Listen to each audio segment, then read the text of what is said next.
50? Huh? Is LA's like 50 degrees different from other people's other cities? Yeah, hell yeah. Hell yeah. Yeah, I'm used to the Indy 50. I asked Kawhi about you getting your first Clippers triple-double. He's like, I don't know how the hell he got 11 assists. The way you guys are shooting, I think 38%. So why don't you tell us, how did you do it? Just they made the ones that counted. The ones you passed to? Yeah, the ones that counted. It came from me.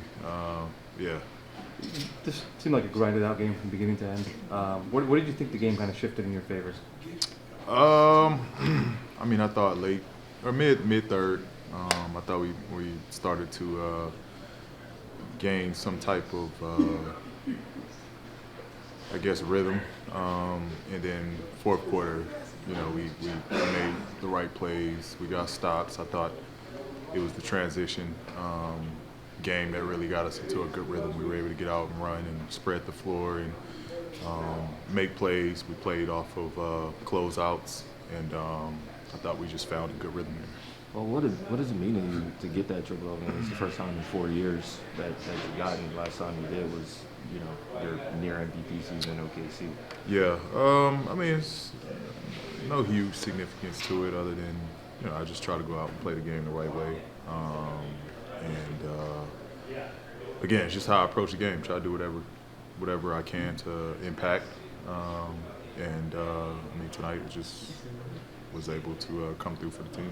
I wanted to ask about the defense as a whole, because even though that was sloppy first half offensively, it was that way for both teams. And this is coming off of Monday night's defensive performance as well. So, like, how do you feel like the team is getting it done this week, and about the three-point shooting for the other teams they haven't been hitting? Yeah, I mean, I just think our attention to detail has just been really good. And I think we've just been in a great scramble mode. You know, we preach being low, pulling over, helping, pulling the trigger. You know, we preached of closing out, forcing them to the paint. No middle on the closeouts. And I just thought just our awareness to get out to shooters, our awareness to help if someone gets beat. I just think, again, it's just been a heightened awareness to just get the job done. That's always been our game plan. But I think now we're just focused to the game plan. Ty said after the game that Luke isn't a guy that he wants sacrificing any shots. Is there a way, with now the increased defensive attention that he's seeing this year, that you guys can get him more involved offensively? Yeah, absolutely. I think, you know, when we're on the floor, we gotta find opportunities to get Luke, you know, some easy ones for sure. But, you know, we're on him to look for shots himself. You know, we want him to be just aggressive as we're aggressive. Like, he's such a weapon, and we've seen it. You know, we've seen him be a primary scorer when asked. So we don't want him deferring. I think he feels when he's on the floor with myself or Kawhi that, you know, we're all the time got to be the primary guys. But, you know, he's so good offensively that, you know, he can make plays and he can create and be an offensive threat on his own. So, you know, I think we just got to continue to encourage that to him. But at the same time, you know, when we're on the floor, we do got to find ways to get him easy ones. Because if he's open, it's pretty much automatic. Ty mentioned after the game that he thought your guys' pace was really good tonight, especially in the second half. You guys were getting up the floor, not necessarily in transition, but getting into the sets faster, getting, you know, against mismatches faster. For you guys offensively, how important is that? Because when people hear pace, they just think transition, but how important is it for you guys to get into stuff quicker? Yeah, I think, you know, you can break it up in, I think, 3 ways. I think transition, I think, you know, in a half-court set, getting to spots, and I think just, you know, the way you just run your plays in general. And I think, you know, we're improving in all 3 of those areas. And again, it's not necessarily that we're, you know, pushing the ball down at a high rate, but I think we're looking to make the early passes up. We're looking to be aggressive early in the clock.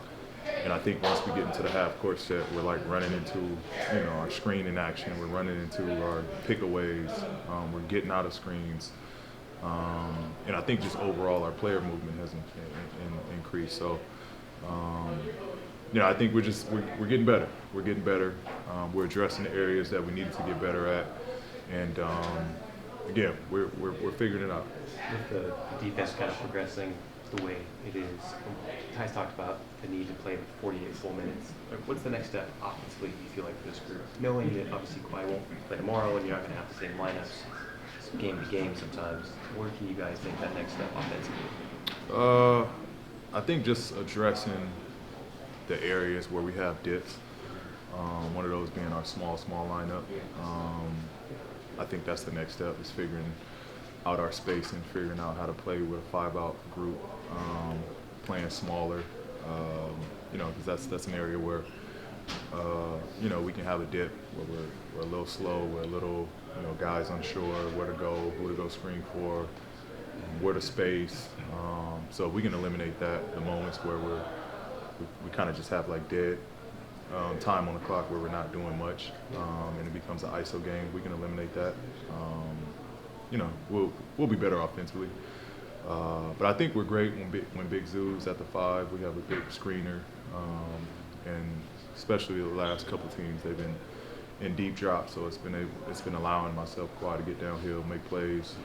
John, when he played Reg, get downhill, make plays, and take advantage of the 5 dropping.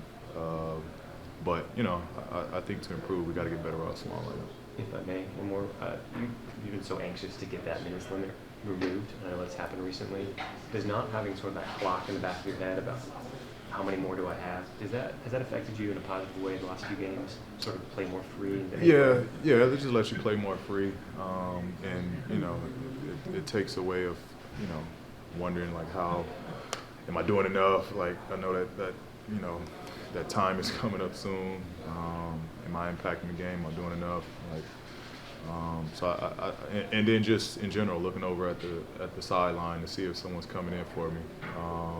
You know, so it just allowed me to play freely, let the game come to me when it comes, and just do what I do best. Thanks. Thank you. Appreciate it. Let's get ready for Hoop Jab.